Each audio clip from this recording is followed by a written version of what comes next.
ఎంత చక్కగా వచ్చింది. చికెన్ కర్రీ వచ్చేసిందండి.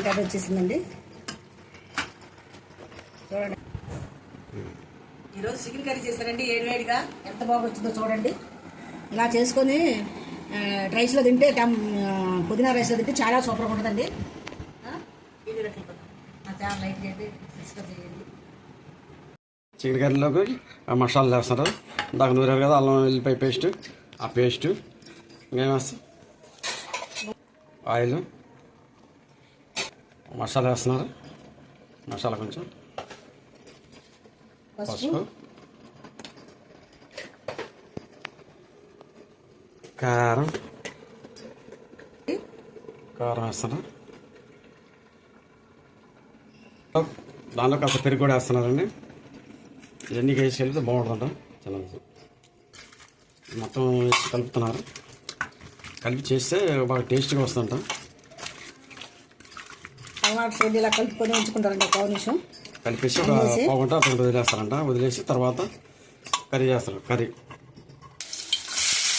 చికెన్లోకి చేస్తున్నారండి. ఉల్లిపాయలు, పచ్చిమిర్చీలు ఇవన్నీ వేసేస్తారు. చికెన్ రెడీ చేస్తారు. తర్వాత టమాటా వేసుకుంటారు.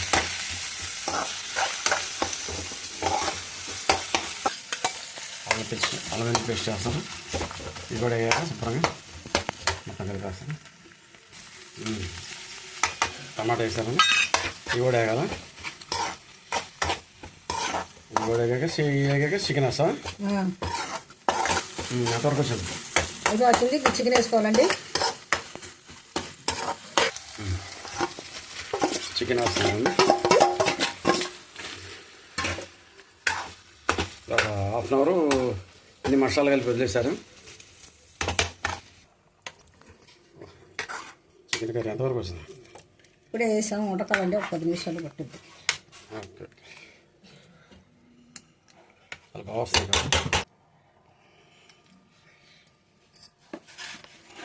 ఇది ఉడకలే, ఉడికితే నీళ్ళు వేస్తుంది. కొంచెం ఉడకాలి వస్తుంది కూర. బాగా వస్తుంది. కూర ఎంతవరకు వచ్చింది? బాగా కలర్ కనిపిస్తుందండి. ఇంకా ఉడకాల కొంచెం దగ్గర అయిందాక బాగా వస్తుంది.